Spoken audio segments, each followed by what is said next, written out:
செயல்படுத்துவோர் பேறு பெற்றோர் என்று மழைப்பொழிவில் அன்று மொழிந்த நம் இயேசு கிறிஸ்து இன்று சிலுவை சாவிலிருந்து 3ஆம் நாள் உயிர்த்தெழுந்த பின் தம் சீடர்களிடம் மீண்டும் தோன்றி உங்களுக்கு அமைதி உரித்தாகுக என்கின்றார்.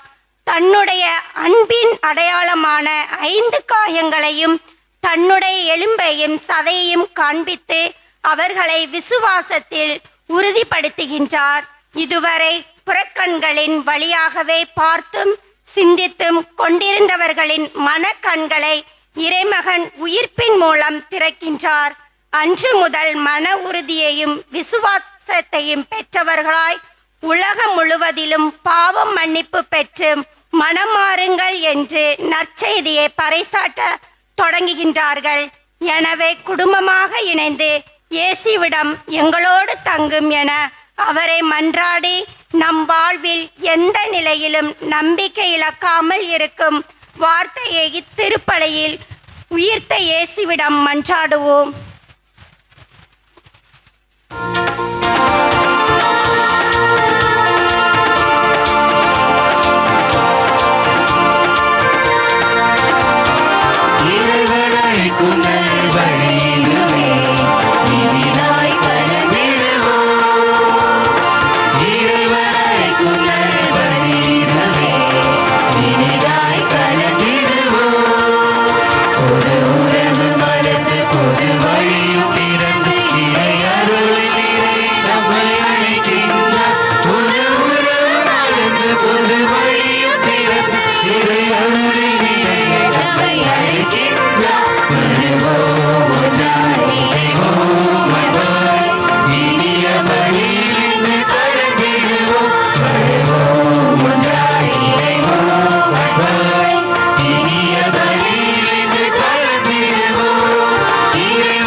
தந்தை மகன் தூயாவின் பெயராலே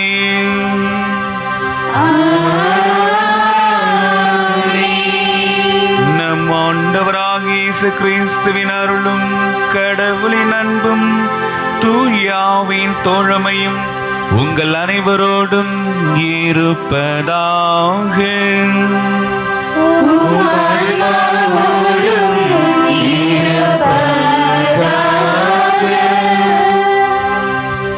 திருப்பலியிலே குறிப்பிட்ட கருத்துக்களுக்காக தொடர்ந்து ஜெபிப்போம். மிக்கேல் நாதன் அவர்கள் நன்றி திருப்பலியாக இந்த திருப்பலியை ஒப்புக் கொடுக்கின்றார்கள். மேலும் அவருடைய இறைவன் அளித்த வாழ்க்கை கொடை பிறந்த நாளுக்காக அவருக்காக வேண்டுவோம். இன்று போல என்றும் அவரை ஆசீர்வதிக்க அவரோடு இணைந்து ஜெபிப்போம். மேலும்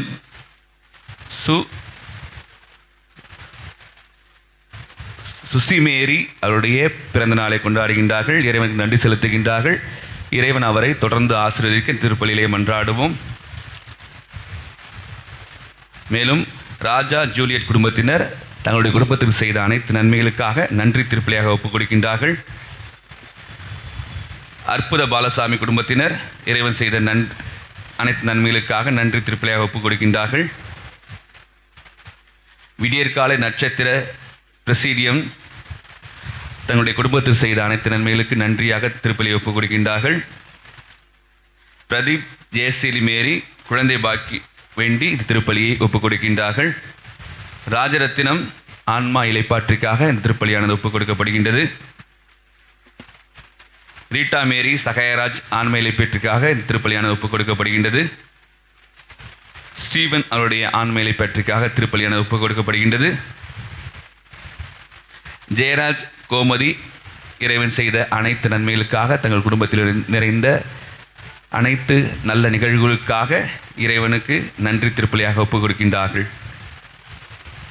மேலே குறிப்பிட்ட கருத்துக்களோடு நம்முடைய மனதிலே இருக்கின்ற கருத்துக்கள் எண்ணங்கள் நிறைவேற நாம் அனைவரும் இணைந்து இறைவனிடத்திலே இந்த திருப்பலியை ஒப்புக் கொடுப்போம். திருப்பலியை ஒப்புக் கொடுக்க நம்மிடத்தில் தடையாக இருக்கின்ற நாம் செய்த குற்றங்கள், குறைகள், பாவங்கள் ஆகிய அனைத்து நினைத்து மனவருந்தி மன்னிப்பு வேண்டுவோம்.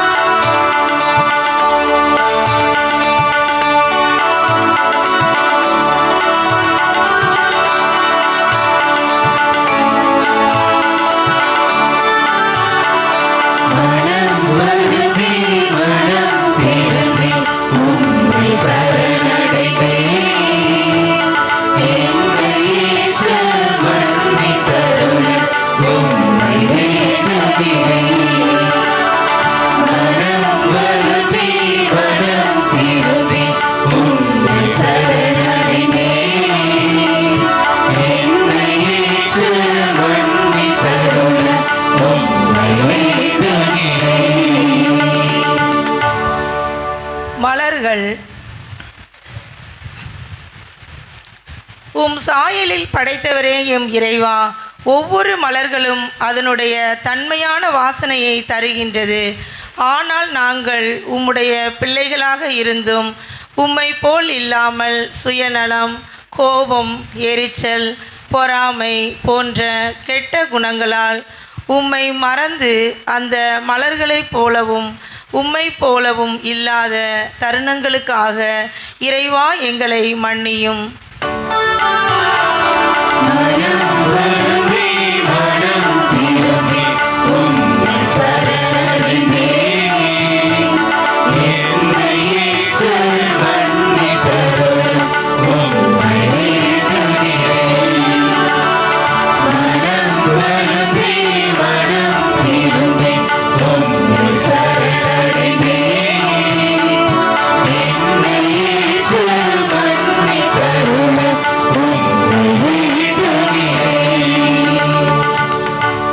கடிகாரம்.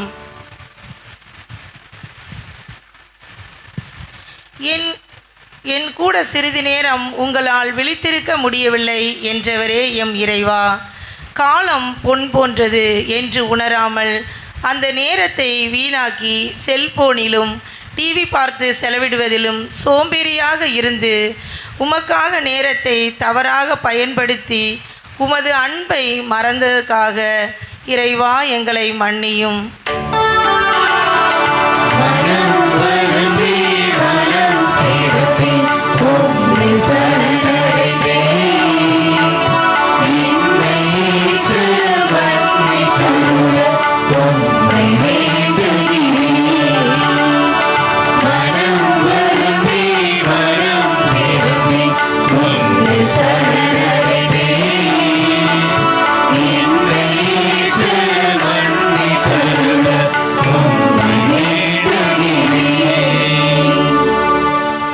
ஜெபமாலை.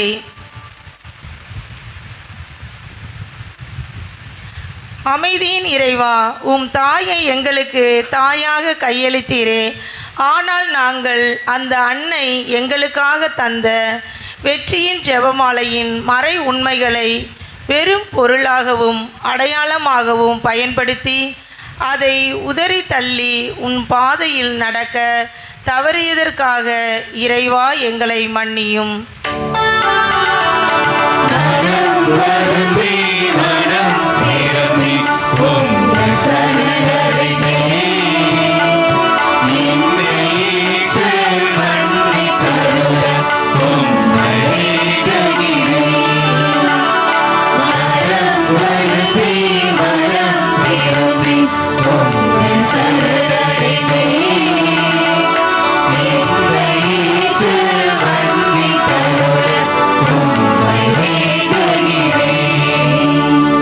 மரியாயின் சேனைகள்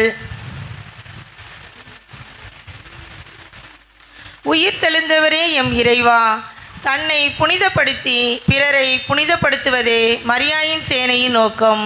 அதை தெரிந்தும் வெறும் பெயரளவில் மரியாயின் சேனைக்கு செல்லுவதும், அதை பெருமையாக சொல்லிக்கொண்டு பிறரை மன்னிக்காமலும் தாழ்ச்சியை கடைபிடிக்காமலும் பாவங்களில் இருந்து விலகாமலும் உமது அன்பையும் மரியன்னையின் அன்பையும் புறக்கணித்த தருணங்களுக்காக இறைவா எங்களை மன்னியும்.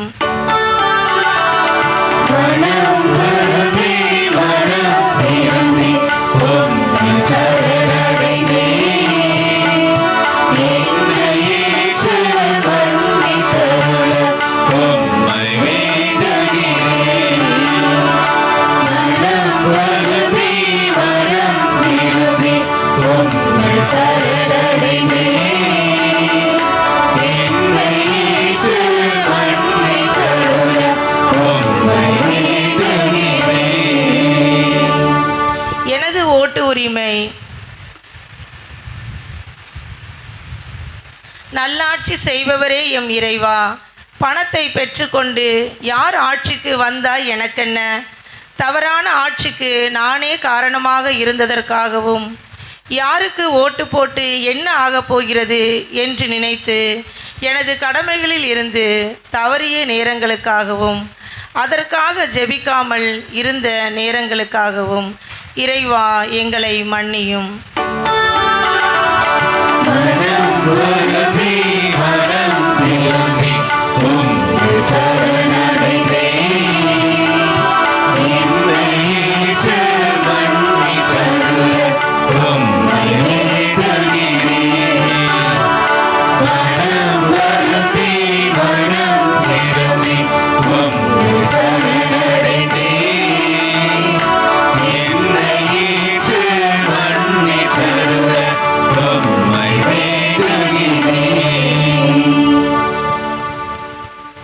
எல்லாம் வல்ல இறைவன் நம்மை இரக்கம் வைத்து நம் பாவங்களை மன்னித்து நம்மை முடிவில்லா வாழ்வுக்கு அழைத்துச் செல்வாராக.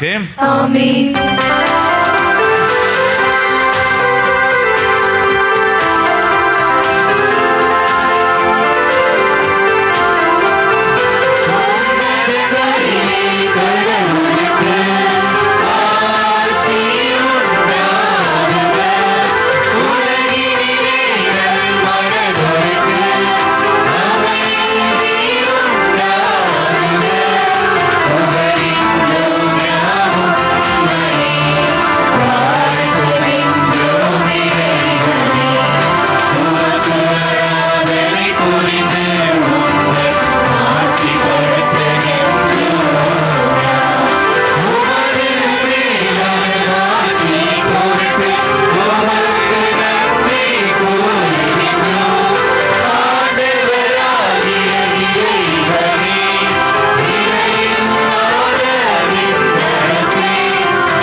மன்றாடுவோமாக. இறைவா, புதுப்பிக்க பெற்ற இளமை உணர்வுடன் மக்கள் என்று மக்களிப்பார்களாக.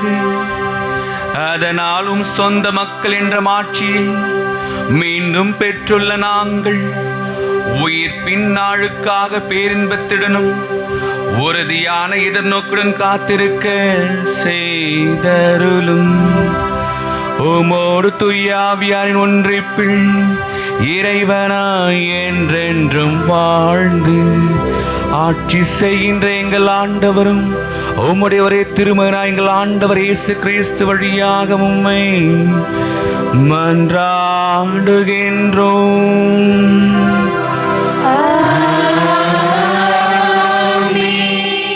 இறைமகனால் திடப்படுத்தப்பட்டு தூய ஆவியால் அருட்பொழிவு செய்யப்பட்ட சீடர்கள் உயிர்த்த இயேசுவின் சாட்சிகளாக எருசலேம் நகரத்தில் வாழும் இஸ்ரேல் மக்கள் முன்னிலையில் இறைமகனின் உயிர்ப்பின் மகிமைக்கும் மகிழ்ச்சிக்கும் தாங்களே போதுமான சாட்சிகள் என்று ஆணித்தரமாக பதிவு செய்கின்றன. பேதுருவின் வீறு கொண்ட இந்த சொற்பொழிவை கவனமுடன் கேட்டு உயிர்த்த இயேசுவின் மீது நமக்குள் விசுவாசத்தை உறுதிப்படுத்திக் கொள்ள இன்றைய முதல் வாசகம் நம்மை அழைக்கிறது. இவ்வாசகத்தை கவனமுடன் கேட்போம். வாழ்வுக்கு ஊற்றானவரை நீங்கள் கொன்று விட்டீர்கள், ஆனால் கடவுள் அவரை உயிரோடு எழுப்பினார். திருத்தூதர் பணிகள் நூலிருந்து வாசகம். அதிகாரம் 3 இறை வார்த்தைகள் 13 முதல் 15, மேலும் 17 முதல் 19 முடிய உள்ள இறை வார்த்தைகள். அந்நாட்களில் பேதுரு மக்களை நோக்கி கூறியது: ஆபிரகாம், ஈசாக்கு, யாக்கோபு என்னும் நம் மூதாதையரின் கடவுள் தம் ஊழியர் இயேசுவை பெருமைப்படுத்தினார். ஆனால் நீங்கள் அவரை புறக்கணித்து பிளாத்துவிடம் ஒப்பித்து விட்டீர்கள். அவன் அவருக்கு விடுதலை தீர்ப்பு அளிக்க முயன்ற போதும் நீங்கள் அவரை மறுதளித்தீர்கள். நீங்கள் தூய்மையும் நேர்மையுமானவரை மறுதளித்து கொலையாளியை விடுதலை செய்யுமாறு வேண்டிக் கொண்டீர்கள். வாழ்வுக்கு ஊற்றானவரை நீங்கள் கொன்று விட்டீர்கள், ஆனால் கடவுள் இறந்த அவரை உயிரோடு எழுப்பினார். இதற்கு நாங்கள் சாட்சிகள். அன்பர்களே, நீங்களும் உங்கள் தலைவர்களும் அறியாமையினாலேயே இப்படி செய்து விட்டீர்கள் என எனக்கு தெரியும். ஆனால் கடவுள் தம் மெசியா துன்புற வேண்டும் என்று இறைவாக்கினர் அனைவர் வாயிலாகவும் முன்னறிவித்ததை இவ்வாறு நிறைவேற்றினார். எனவே உங்கள் பாவங்கள் போக்கப்படும் பொருட்டு மனமாறி அவரிடம் திரும்புங்கள். ஆண்டவர் வழங்கும் அருள்வாக்கு. இறைவனுக்கு நன்றி. பதிலுரை பாடல் பல்லவி.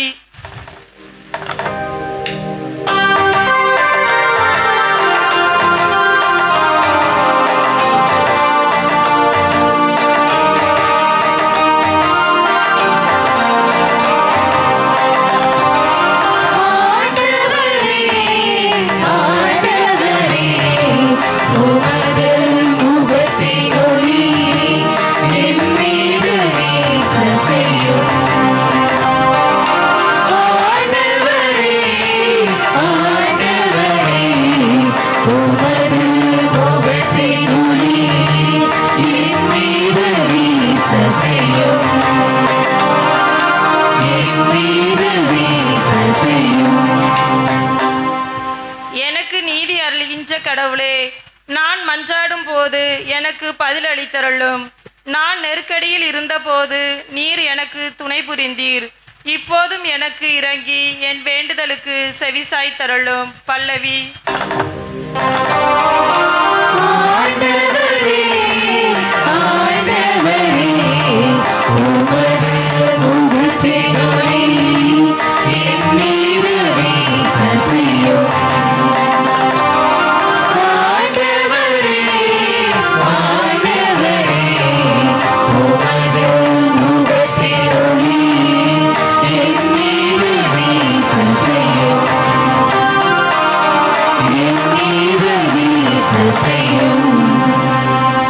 நலமானதை எங்களுக்கு அருள யார் உளர் என கேட்பவர் பலர். ஆண்டவரே, எங்கள் மீது உமது முகத்தின் ஒளி வீசும்படி செய்தருளும். பல்லவி.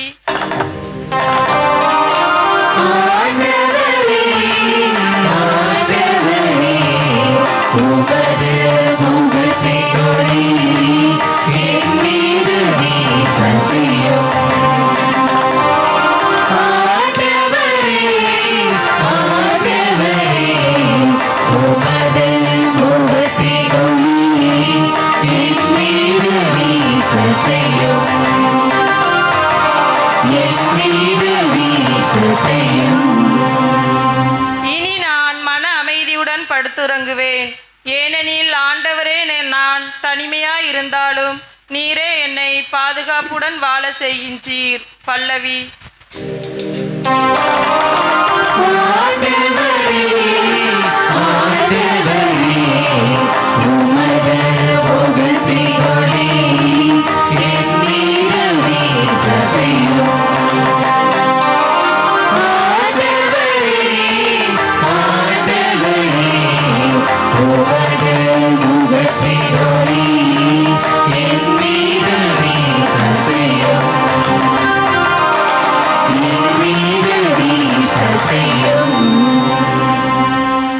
நம் பாவங்களுக்காக தந்தையிடம் பரிந்து பேசுவர் இயேசு கிறிஸ்துவே. நம் பாவங்களுக்கு கழுவாயும் அவரே. அத்தகைய இயேசு கிறிஸ்துவை அறிந்து நாம் அனைவரும் அவரின் வார்த்தைகளை கடைபிடித்து இறை அன்பினால் அவரோடு இணைந்து வாழ அழைப்பு விடுக்கும் திருத்தூதர் யோவான் எழுதிய முதல் திருமுகத்திலிருந்து வாசிக்கப்படும் 2ஆம் வாசகத்தை கேட்போம். பாவங்களுக்கு கழுவாய் அவரே, அனைத்துலகின் பாவங்களுக்கும் கழுவாய் அவரே. திருத்தூதர் யோவான் எழுதிய திருமுகத்திலிருந்து வாசகம். 2ஆம் அதிகாரம் 1-5 உள்ள இறை வார்த்தைகள். என் பிள்ளைகளே, நீங்கள் பாவம் செய்யாதிருக்க வேண்டும் என இதை நான் உங்களுக்கு எழுதுகிறேன். ஆயினும் ஒருவர் பாவம் செய்ய நேர்ந்தால் தந்தையிடம் பரிந்து பேசுபவர் ஒருவர் நமக்கு இருக்கிறார். அவரே மாசற்ற இயேசு கிறிஸ்து. நம் பாவங்களுக்கு கழுவாய் அவரே. நம் பாவங்களுக்கு மட்டுமல்ல, அனைத்துலகின் பாவங்களுக்கும் கழுவாய் அவரே. அவருடைய கட்டளைகளை நாம் கடைபிடித்தால் நாம் அவரை அறிந்து கொண்டோம் என்பது உறுதியாக தெரியும். அவரை எனக்கு தெரியும் என சொல்லிக்கொண்டு அவருடைய கட்டளைகளை கடைபிடிக்காதோர் பொய்யர். உண்மை அவர்களிடம் இராது. ஆனால் அவரது வார்த்தையை கடைபிடிப்போரிடம் கடவுளின் அன்பு உண்மையாகவே நிறைவடைகிறது. நாம் அவரோடு இணைந்து இருக்கிறோம் என அதனால் அறிந்து கொள்ளலாம். ஆண்டவர் வழங்கும் அருள்வாக்கு. இறைவனுக்கு நன்றி.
நற்செய்தியிலிருந்து வாசகம்.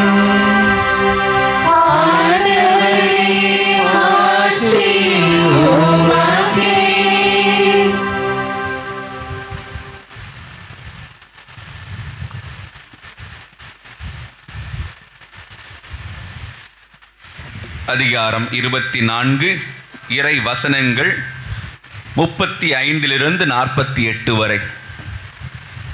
அக்காலத்தில் சீடர்கள் வழியில் நிகழ்ந்தவற்றையும் இயேசு அப்பத்தை பெற்று கொடுக்கும்போது அவரை கண்டுணர்ந்து கொண்டதையும் அங்கு இருந்தவர்களுக்கு எடுத்துரைத்தார்கள். சீடர்கள் இவ்வாறு பேசிக்கொண்டிருந்த போது இயேசு அவர்கள் நடுவில் நின்று, உங்களுக்கு அமைதி உரித்தாகுக என்று அவர்களை வாழ்த்தினார். அவர்கள் திகிலுற்று அச்சம் நிறைந்தவர்களாய் ஒரு ஆவியை காண்பதாய் நினைத்தார்கள். அதற்கு அவர், நீங்கள் ஏன் கலங்குகின்றீர்கள்? ஏன் இவ்வாறு உங்கள் உள்ளத்தில் ஐயம் கொள்கின்றீர்கள்? என் கைகளையும் என் கால்களையும் பாருங்கள், நானேதான். என்னை தொட்டு பாருங்கள், எனக்கு எலும்பும் சதையும் இருப்பதை காண்கிறீர்களே.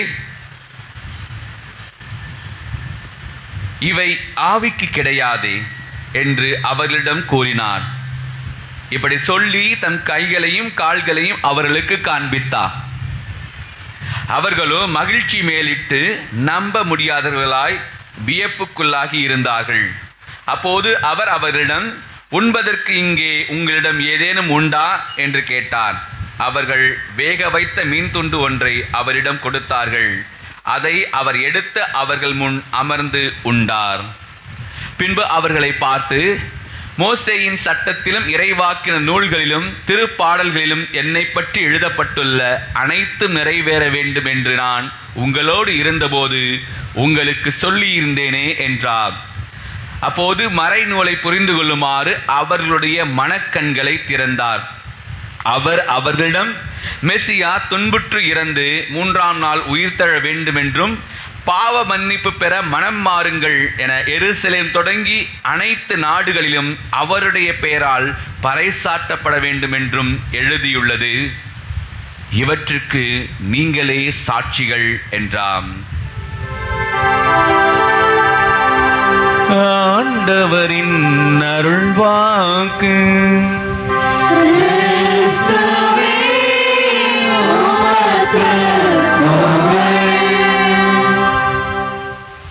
இயேசுவில் பிரியமானவர்களே,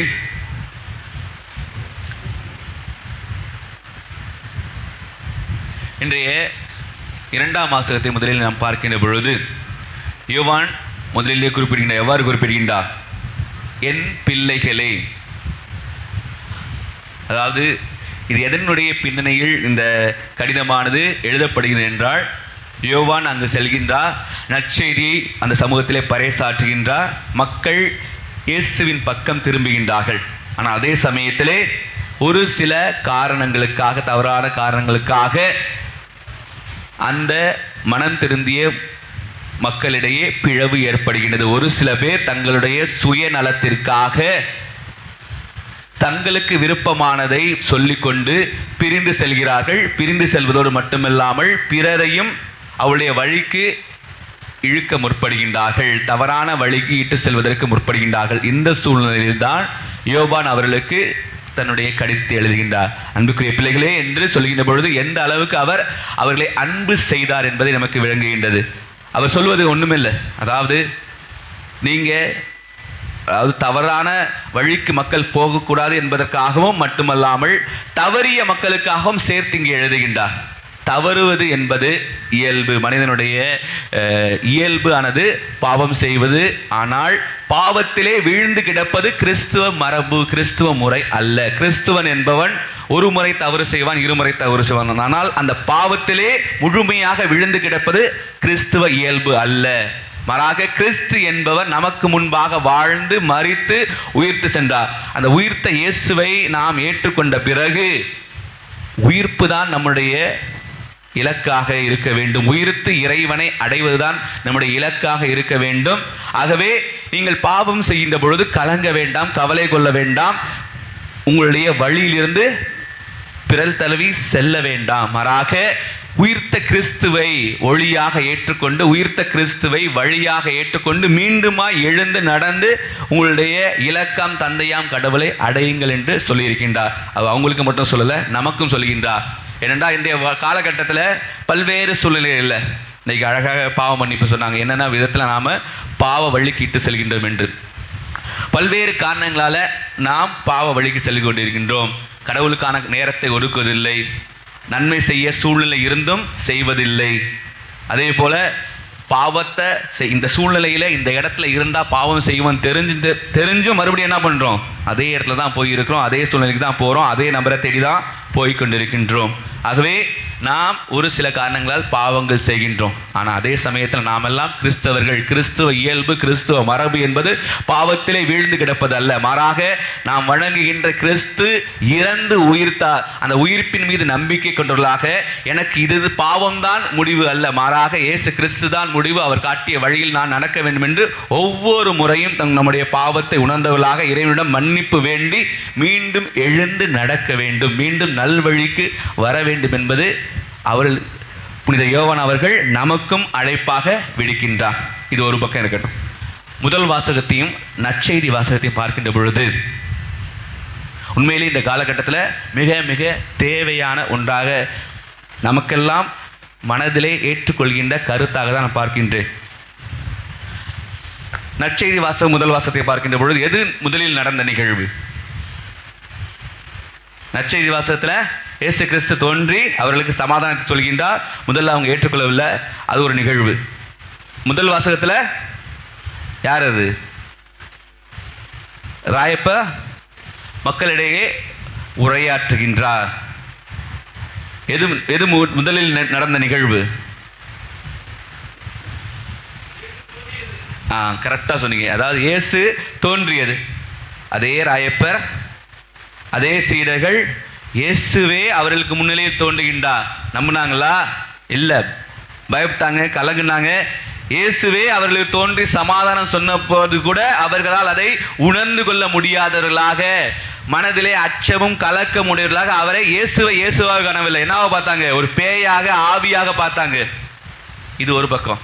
இரண்டாவது பக்கம், புனித ராயப்ப சாதாரண ஒரு வேலைக்கார பெண்மணியிடம் இவர்தான் இயேசு, நான் பின்பற்றுகின்ற இயேசு என்று சொல்ல தயங்கி அதே ராயப்பர் இயேசுவே கண்முன்னு தோன்றி இருக்கின்ற பொழுது அவரை கண்டு கொள்ள முடியாத புனித ராயப்பர் ஆயிரக்கணக்கான ஒரு படிப்பறிவற்ற ராயப்பர் ஆயிரக்கணக்கான மக்களை பார்த்து, அதுவும் இயேசுவை கொன்று குவித்த அதே மக்களிடம் போய் நீங்கள் தான் இயேசுவை கொண்டீர்கள், ஆனால் நீங்கள் தான் இயேசுவை கொன்றீர்கள், இயேசுவை படாத பாடுபடுத்தி அவரை பாடுகளுக்கு உண்டாக்கி கொன்றீர்கள், ஆனால் இயேசு உயிர் தெழுந்த அந்த இயேசுவை பற்றி உங்களிடத்தை அறிவிக்கின்ற தைரியமாக பேசுகிறார்.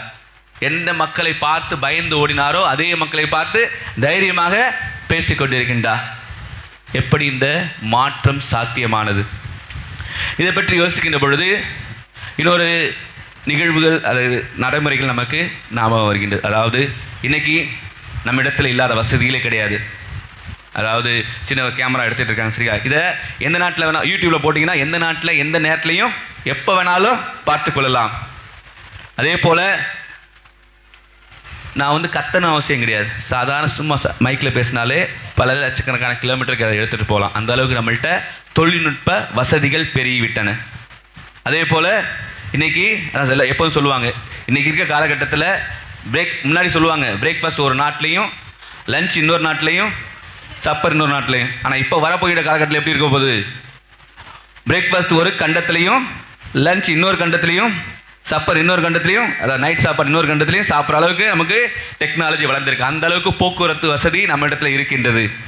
அதே போல் எல்லா வசதிகளும் அதை வளர்ந்து கொண்டு இருக்கின்றன. அதுபோல தான் என்னுடைய கிறிஸ்தவ மதத்தை பற்றி பேசுவதற்கு, கிறிஸ்துவை பற்றி அறிவிப்பதற்கு இந்த இந்திய நாட்டில் யாருமே தடை சொல்ல முடியாது. ஏனென்றால் என்னுடைய அரசியல் அமைப்பு சட்டம் நமக்கு மத சுதந்திரத்தை கொடுத்து கொண்டிருக்கின்றது.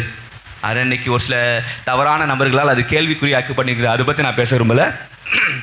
ஆனால் அதே சமயத்தில் இந்திய அரசியல் அமைப்பு சட்டம், நான் ஒரு கடவுளை நம்புகிறேன் என்றால் அந்த மத சுதந்திரத்தை, அந்த மதத்தை பற்றி பேசுவதற்கு, மதத்தை அறிவிப்பதற்கு, மதத்தை பின்பற்றுவதற்கும் சட்டத்தின் அடிப்படையில் நமக்கு உரிமை கொடுக்கப்படுகின்றது. அதனால் யாருமே நம்மை தண்டிக்க முடியாது, கண்டிக்க முடியாது. நம்முடைய மதத்தை பின்பற்றுவதற்கு, நம்முடைய நம்பிக்கையை அறிக்கையிடுவதற்கும் யாருமே தடுப்பதற்கு யாருமே எதுவுமே சொல்ல முடியாது. ரீசெண்டாக கூட அலகாபாத் நீதிமன்றம் ஒரு தவறான வழக்கை கொண்டு சென்ற பொழுது அலகாபாத் நீதிமன்றம் மிக தெளிவாக சொல்லுது. என்ன சொன்னாங்கன்னா, மதம் என்பது தனி மனித சுதந்திரம், அதற்காகத்தான் சட்டங்கள் நாட்டில் இயக்கப்பட்டிருக்கின்றன. ஆகவே ஒருவரை இன்னொருவரை பற்றி மதத்தின் அடிப்படையில் அவர் மதத்தை பற்றி போதிக்கக்கூடாது, மதத்தை பற்றி பேசக்கூடாது என்பதற்கு யாருக்குமே உரிமை இல்லை என்று சொல்லி சென்றது.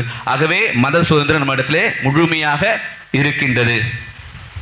ஆனால் அதே சமயத்தில் தொடக்க திருச்சபை எடுத்து பாருங்க. தொடக்க திருச்சபையில் எப்படி இருந்தது? இயேசு பற்றி பேசினா உயிருக்கு உத்தரவாதம் கிடையாது, ஓடி ஓடி ஒழிய வேண்டிய நேரம். அந்த காலத்தில் திருப்பலியில் எங்கே நடைபெற்றது தெரியுமா? இருக்காது. ஏன் இந்த அதாவது நம்ம என்னைக்காவது யோசிச்சு பார்த்துருப்போம்மா, கேண்டில் ஒன்று வைக்கிறோம், சரிங்களா? கேண்டில் எதுக்காக தோன்றுன்னு தெரியுமா? இருக்காது. கேண்டில் எதுக்காக வச்சாங்கன்னு தெரியுமா?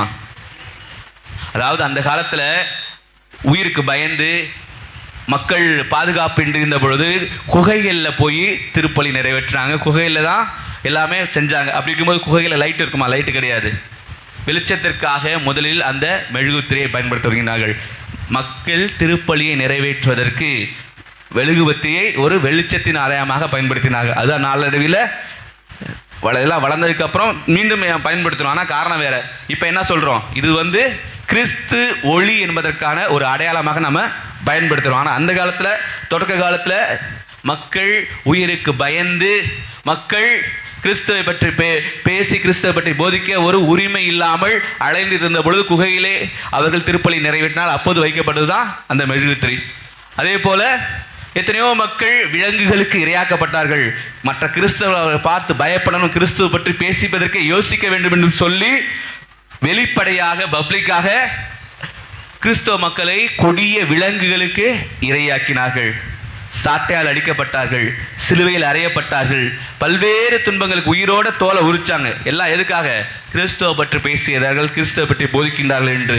உயிருக்கு உத்தரவாதம் கிடையாது. அதே போல கிறிஸ்தவன் என்று சொல்லிக்கொண்டால் அவருடைய சொத்துகள் பறிமுதல் செய்யப்பட்டன.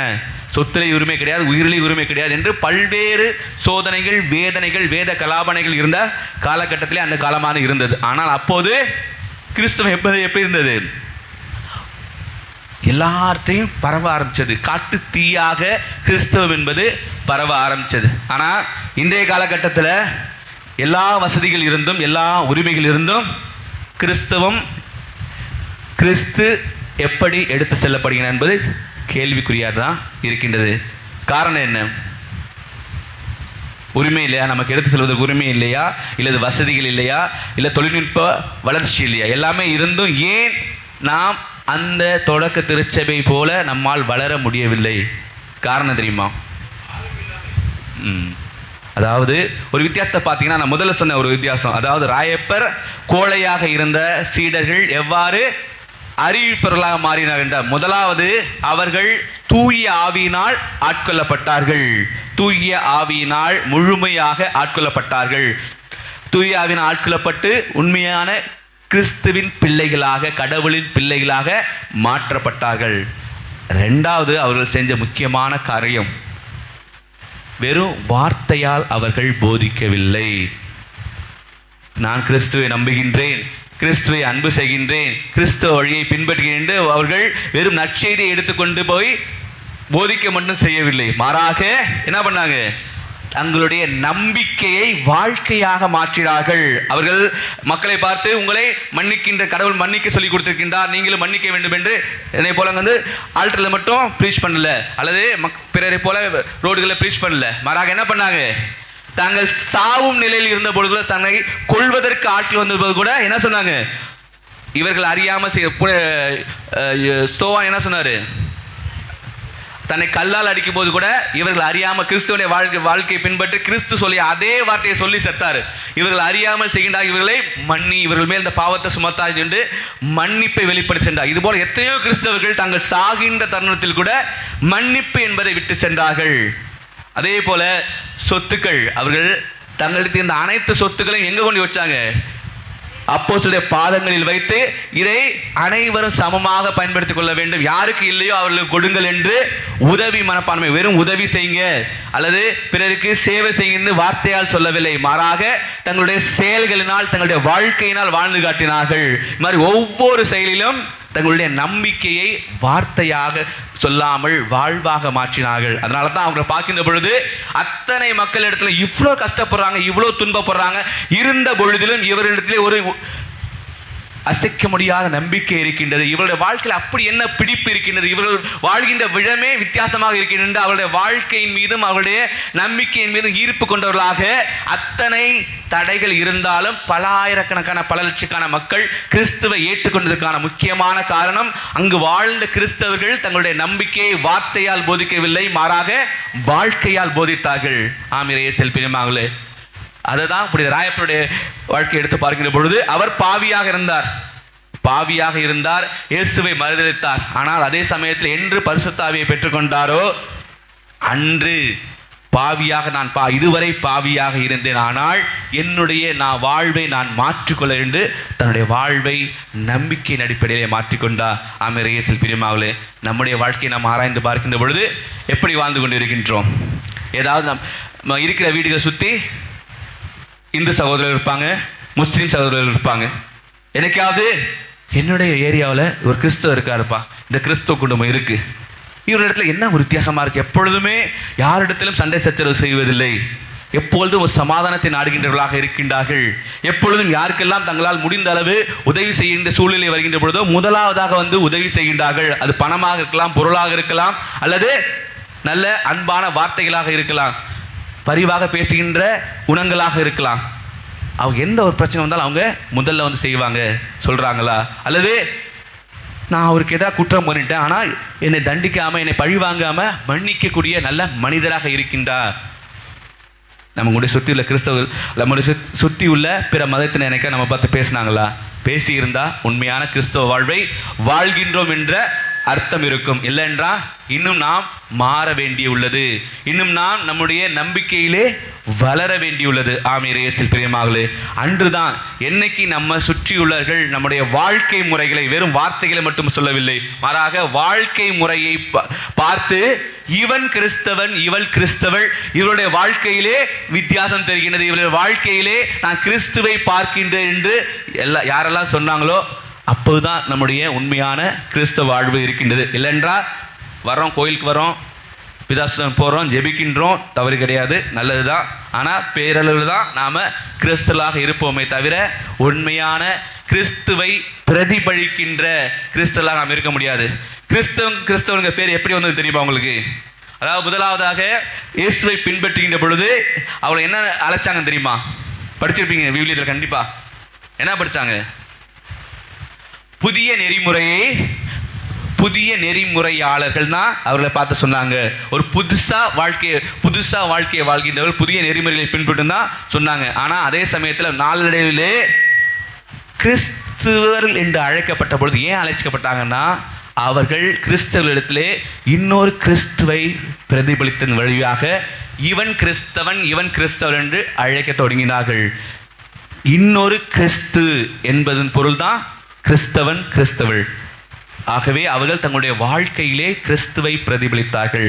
ஆகவே உயிர்த்த இயேசு கிறிஸ்துவை கொண்டாடுகின்ற நாம் இன்னொரு கிறிஸ்தவனாக, இன்னொரு கிறிஸ்தவளாக வெறும் வார்த்தையில் அல்ல, நம்முடைய வாழ்க்கையிலே வாழ்கின்ற பொழுதுதான் நாம் ஏற்றுக்கொண்ட கிறிஸ்தவத்தின் உண்மையான மதிப்பீடு, உண்மையான வெளிப்பாடு இருக்கும் என்பதை நாம் இன்றைய வாசகங்கள் வழியாக நம்முடைய செய்தியாக நாம் எடுத்து செல்வோம். ஆமீர் இயேசுவில் பிரியமானவர்களே, இறுதியாக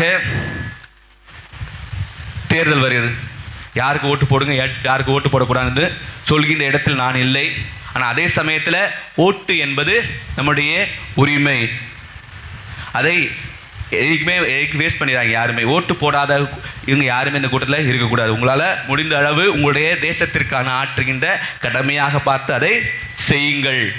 ரெண்டாவது, இன்றைய காலகட்டத்தில் யார் எந்த தலைவர்கள் ஆட்சிக்கு வந்தால் பெண்களுக்கான மதிப்பீடு, பெண்களுக்கான உயரிய மதிப்பீடு, பெண்களை மதிக்கின்ற தலைவர்கள், சமுதாயத்தை மதிக்கின்ற தலைவர்கள், குடும்ப சூழ்நிலைகளை, குடும்ப கஷ்டங்களை உணர்ந்த தலைவர்களாக இருக்க வேண்டும். ஏனென்றால் அவர்கள்தான் தங்கள் திட்டமிடுகின்ற திட்டங்களில் குடும்பத்திலேருந்து வந்து நல்ல ஒரு சிந்திக்கின்ற தலைவர்களாக இருந்தால் இதை நிறைவேற்றினால் குடும்பங்கள் கஷ்டப்படும் என்று சிந்திக்கின்ற தலைவர்களாக இருக்க வேண்டும். எல்லாவற்றுக்கும் மேலாக மதத்தை வைத்து அரசியல் செய்யாத, மனிதர்களை மனிதர்களாக பார்க்கின்ற தலைவர்களாக பார்த்து உங்களுடைய ஜனநாயக கடமையை ஆற்றுங்கள். ஆமென்.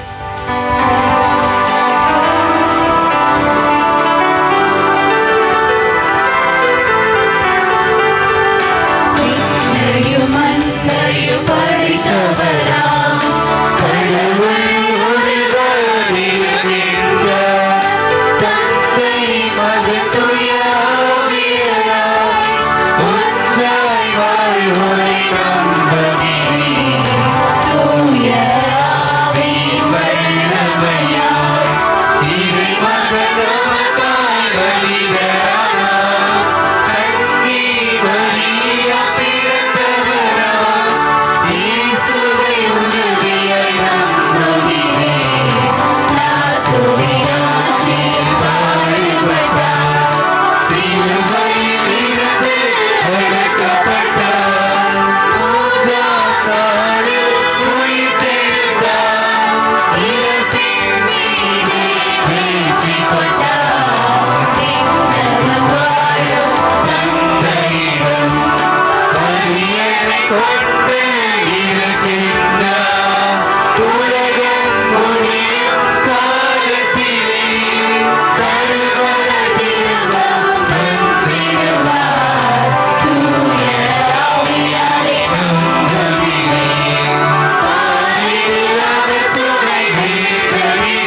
நம்முடைய அன்பான தந்தை நாம் நினைப்பதை, நாம் யோசிப்பதை, நம்முடைய தேவைகளை நாம் தெரிவிக்கும் முன்பே அறிந்திருக்கின்றார்.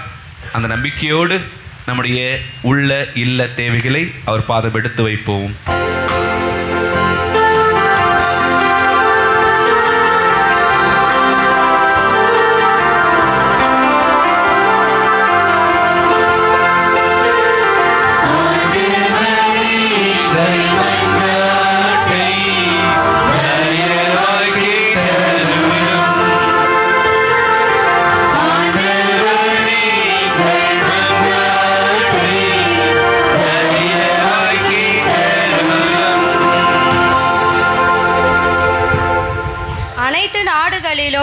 நற்செய்தியை பறைசாற்றுங்கள் என்று அழைப்பவரே எம் இறைவா. எமது திருத்தந்தை, ஆயர்கள், குருக்கள், துறவரத்தார் அனைவரும் உமது அன்பு பாதையில் நடந்து உமது பிரசன்னத்தை அனைத்து மக்களும் கண்டு கொள்ள செய்திட வேண்டுமென்று இறைவா உம்மை மன்றாடுகிறோம்.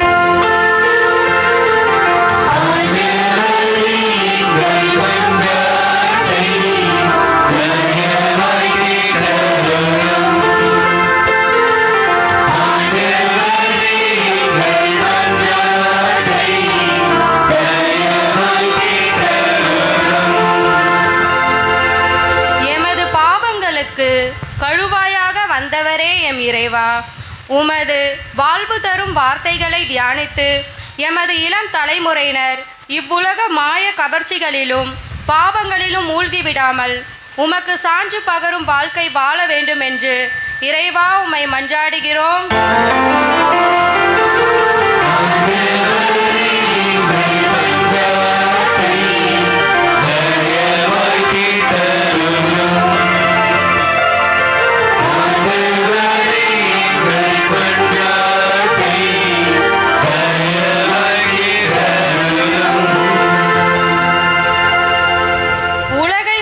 வந்தவரே எம் இறைவா, பெருமை படைத்த எம் பாரத நாட்டினை ஆளும் தலைவர்களுக்கு ஞானத்தை கொடுத்து நன்மை தரும் திட்டங்களை செயல்படுத்தவும், எம் நாட்டை சீர்மிகு வழியில் நடத்தி செல்லவும், நாட்டின் வளங்களை பாதுகாத்து மனித நேயம் உள்ள நல்ல ஆட்சியாளர்களாக மாற வேண்டும் என்று இறைவா உம்மை மன்றாடுகிறோம்.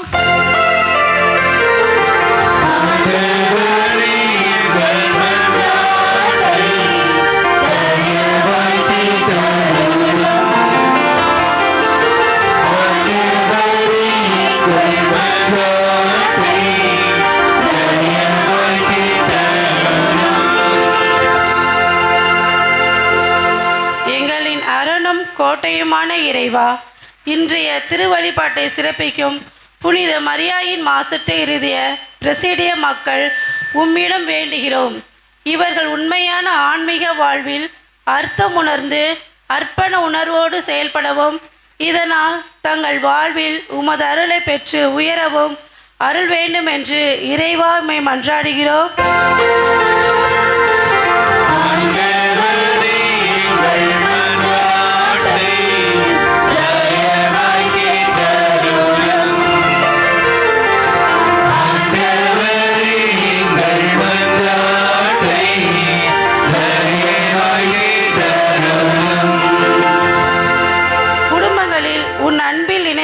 எம் இறைவா, எங்கள் பங்கில் உள்ள அனைத்து குடும்பங்களையும் உமக்கு ஒப்புக் கொடுக்கிறோம். ஒருவரை ஒருவர் புரிந்து கொண்டு விட்டு கொடுத்து குடும்பங்களில் நீ விரும்பும் அன்பு, அமைதி, இறையச்சம் நிறைந்த நல்ல கிறிஸ்தவ குடும்பங்களாக வாழ வர வேண்டும் என்று இறைவா உம்மை மன்றாடுகிறோம்.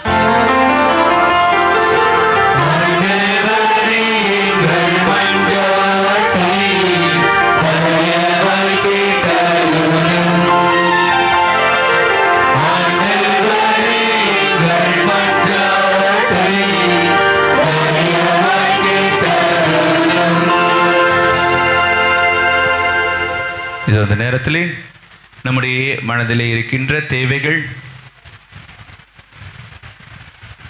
இறைவனிடத்திலே வெளிப்படையாக சொல்ல முடியவென்றாலும் மூலமாக இந்த நேரத்திலே நம்முடைய அனைத்து தேவைகளையும் அதே சமயத்திலே நம்மிடத்திலே பல பேர் சொல்லியிருப்பாங்க, எனக்காக ஜெபித்துக் கொள்ளுங்கள், எனக்காக ப்ரேயர் பண்ணுங்கன்னு சொல்லி நிறைய பேர் சொல்லியிருப்பாங்க. அந்த நேரத்தில் அந்த நபர்களுக்காகவும் இந்த நேரத்திலே மௌனமாக இறைவனிடத்திலே மன்றாடுவோம்.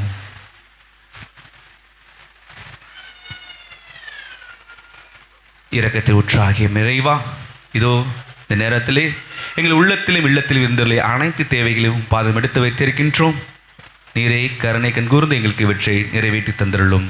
எங்கள் ஆண்டவராகிய இயேசு கிறிஸ்து வழியாக உம்மை மன்றாடுகின்றோம். ஆமென்.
சகோதர சகோதரர்களே, நாம் அனைவரும் ஒப்புக் கொடுக்கும் இத்திருப்பலி எல்லாம் வல்ல இறைவனுக்கு ஏற்றதாகும்படி ஜெபியுங்கள். ஆண்டவர் தமது பேரின் புகழ்ச்சிக்காகவும் ஆட்சிக்காகவும் தமது நன்மைக்காகவும் புனித திருவிழாவின் அனைத்து நலன்களுக்காகவும் உமது கையிலிருந்து இப்பலியை ஏற்றுக்கொள்வாராக. ஆண்டவரே, அக்களிப்புறும் திரு அவையின் காணிக்கை ஏற்றுக்கொள்ள உம்மை வேண்டுகின்றோம். இப்பெரும் மகிழ்ச்சிக்குரிய காரணத்தை நீ தந்திருப்பதால் அதன் பயனாக முடிவில்லா பேரின்பத்தையும் எங்களுக்கு அருள் தாரும். எங்கள் ஆண்டவராகிய இயேசு கிறிஸ்து வழியாக உம்மை மன்றாடுகின்றோம்.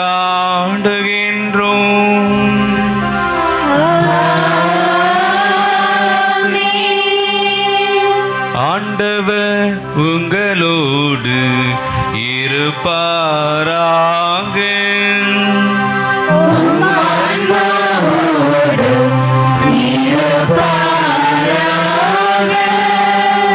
இதயங்களை மேலே எழுப்புங்கள்.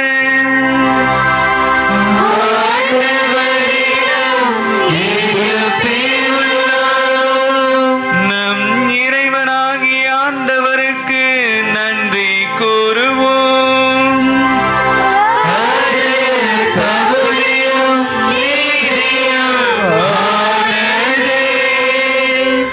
ஆண்டவரை எக்காலத்திலும் உம்மை புகழ்ந்துரைப்பதும் எல்லாவற்றுக்கு மேலாக எங்கள் பாஸ்காவாகிய கிறிஸ்து பலியான இச்சிறப்பான காலத்தில் உம்மை இன்னும் மிகுதியாக வாழ்த்தி போற்றுவதும் மெய்யாகவே தகுதியும் நீதியும் ஆகும். எங்கள் கடமையும் மீட்புக்குரிய செயலுமாகும். கிறிஸ்து வழியாகவே ஒளியின் மக்கள் நிலை வாழ்வில் நுழைகின்றன. விண்ணரசின் கதவுகள் நம்பிக்கையாளருக்கு திறந்து விடப்படுகின்றன. ஏனெனில் சாவுக்குரிய எங்கள் வாழ்வும் அவரது சாவால் மீட்படைந்து அவரது உயிர்ப்பினாலே அனைவரது வாழ்வும் உயிர் தெழலாயிற்று. ஆகவே பகல் பாஸ்கா மகிழ்ச்சி பொங்க அனைத்துலகின் மாந்தர் அனைவரும் அக்களிக்கின்றன. அவ்வாறே ஆற்றல் மிக்கோரும் அதிகாரம் கொண்ட தூதர்களும் உமது மாட்சியை புகழ்ந்து பாடி முடிவின்றி பாடுவதாவது.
ஆண்டவரே, நீர் மெய்யாகவே தூயவர்.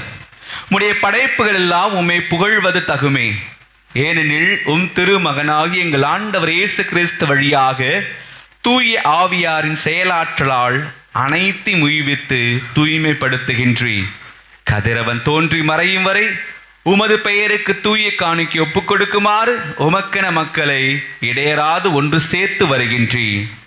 எனவே ஆண்டவரே, உமக்கு அர்ப்பணிக்க நாங்கள் கொண்டு வந்துள்ள காணிக்கைகளை அதே தூய ஆவியால் தூய்மைப்படுத்த உம்மை தாழ்மையுடன் மன்றாடுகின்றோம். இவ்வாறு உம் திருமகனாகி எங்கள் ஆண்டவர் இயேசு கிறிஸ்துவின் உடலாகவும் இரத்தமாகவும் இவை மாறுவனவாக. அவர் பணித்தவாறே இம்மறை நிகழ்வுகளை கொண்டாடுகின்றோம். ஏனெனில் அவர் காட்டிக் கொடுக்கப்பட்ட இரவில் அப்பத்தை எடுத்து உமக்கு நன்றி செலுத்தி ஆசி வழங்கி அதை பிட்டு தம் சீடருக்கு அளித்து அவர் கூறியதாவது: அனைவரும் இதிலிருந்து பெற்று உண்ணுங்கள், ஏனெனில் இது உங்களுக்காக கையளிக்கப்படும் என் உடல்.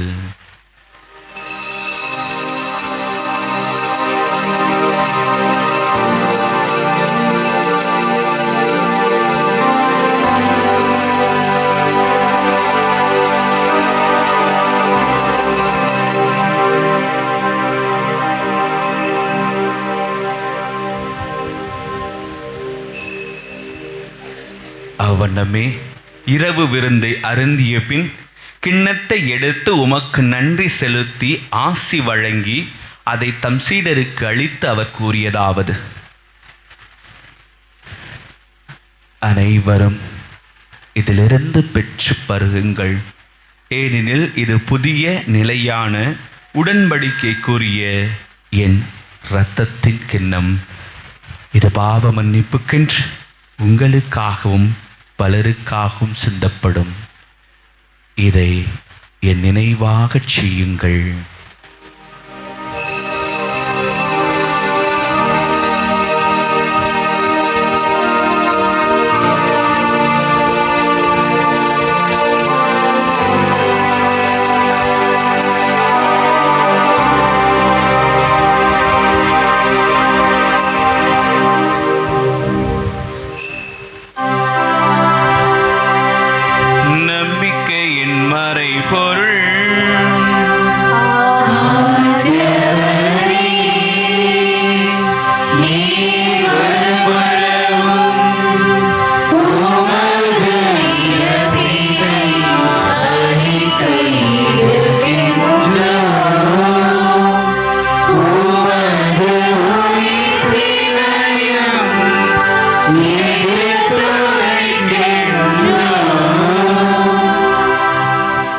ஆகவே ஆண்டவரே, உம் திருமகனின் மீட்பளிக்கும் பாடுகளையும் வியப்புக்குரிய உயிர்ப்பையும் விண்ணேற்றத்தையும் நாங்கள் நினைவு கூறுகின்றோம்.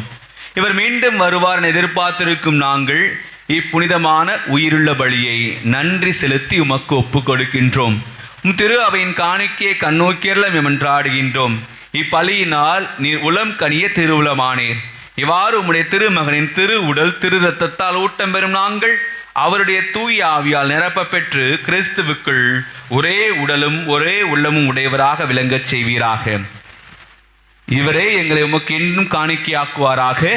இவ்வாறு உம்மால் தேர்ந்து கொள்ளப்பட்டவர்களோடு முதலாக புனிதமிக்க கன்னியும் கடவுளின் தாயுமான மரியா, அவருடைய கணவரான புனித யோசேப்பு, புனித திருத்தூதர்கள், மாட்சிமிகு மறைசாட்சியர், எங்கள் பாதுகாவலராகிய புனித அந்தோனியார், மற்ற புனிதர்கள் அனைவரோடும் நாங்கள் உரிமை பேற்றுக்கு தகுதியுடையோர் ஆவோமாக.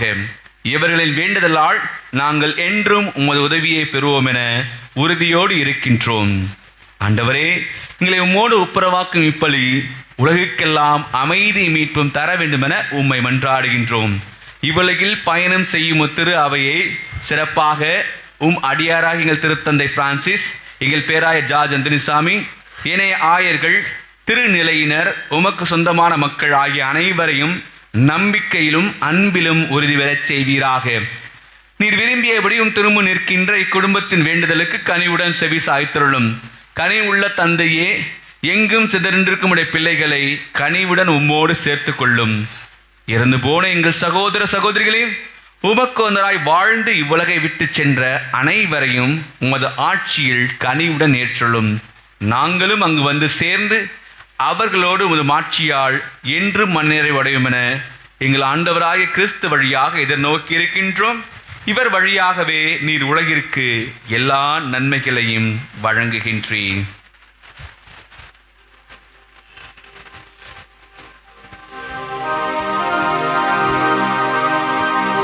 இவ வழியாக இவரோடு இவரில் ஏலாம் வல்ல இறைவனாகிய தந்தையே,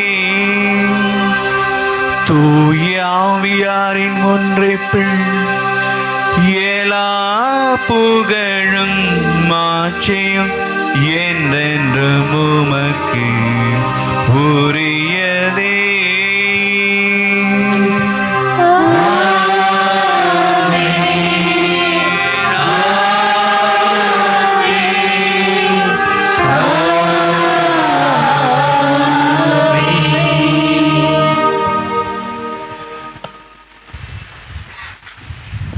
மீட்பரின் கட்டளையால் கற்பிக்கப்பட்டு இறைவடிப்பினையால் பயிற்சி பெற்ற நாம் துணிந்து பாடுவோம்.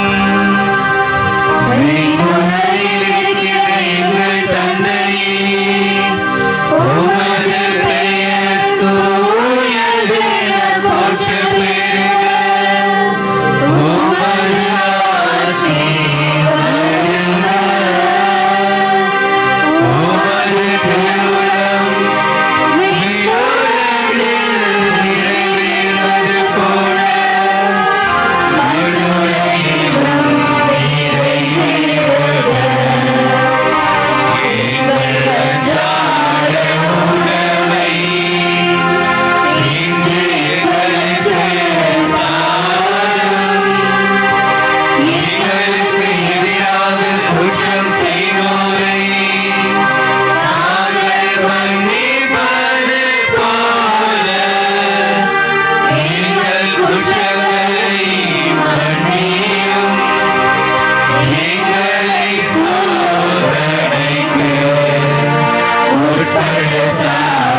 வைத்து எங்கள் வாழ்நாளில் அமைதியை கணினலும்மை மன்றாடுகின்றோம். உமது இரக்கத்தின் உதவியால் நாங்கள் பாவத்திலிருந்து எப்போதும் விடுதலை பெற்று யாதொரு கலக்கமுமின்றி நலமாயிருப்போமாக. நாங்கள் எதிர்நோக்கி இருக்கும் பேரின்பத்திற்காகவும் என் மீட்பராக இயேசு கிறிஸ்தின் வருகைக்காகவும் காத்திருக்கின்றோம்.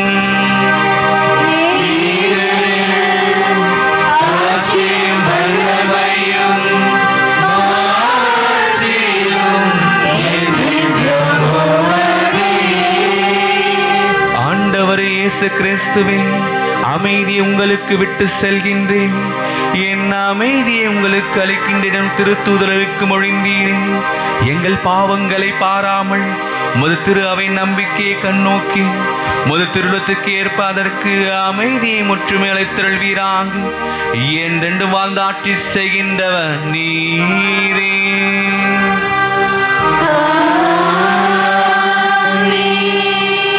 ஆண்டவருடைய அமைதி உங்கள் அனைவரோடும் இருப்பதாக.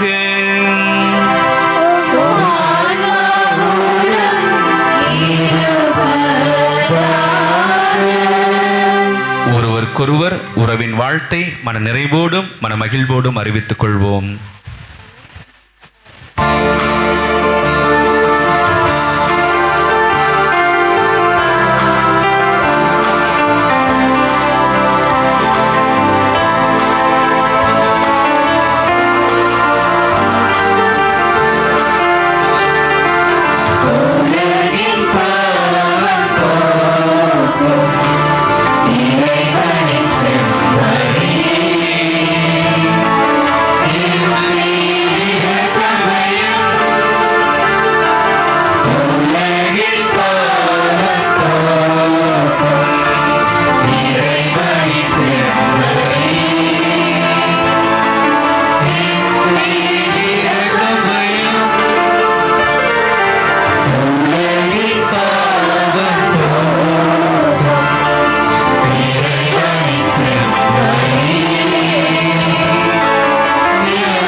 இதோ இறைவனின் செம்மறி, இதோ உலகின் பாவங்களை போக்கின்றவர். வெறும் வார்த்தையால் அல்ல, நம்முடைய வாழ்வினால் நம்மை நம்பிக்கையோடு இருப்பதற்காக அழைக்கின்ற தேவன். இந்த செம்மறி விருந்துக்கு அழைக்க பெற்றோர் அனைவரும் பேறு பெற்றோர்.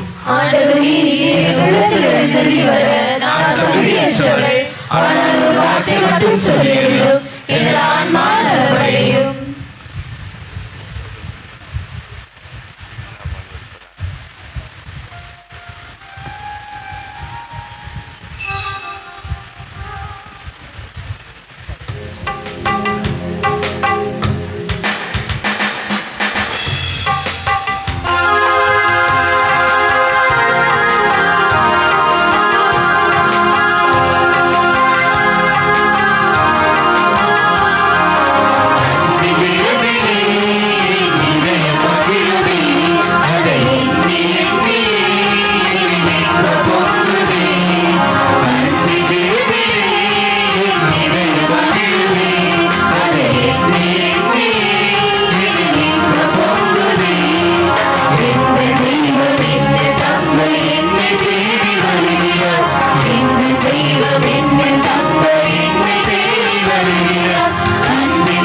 அவர் வாழ்வின் ஒளியிலே வெளிவாகும் புதுரவு.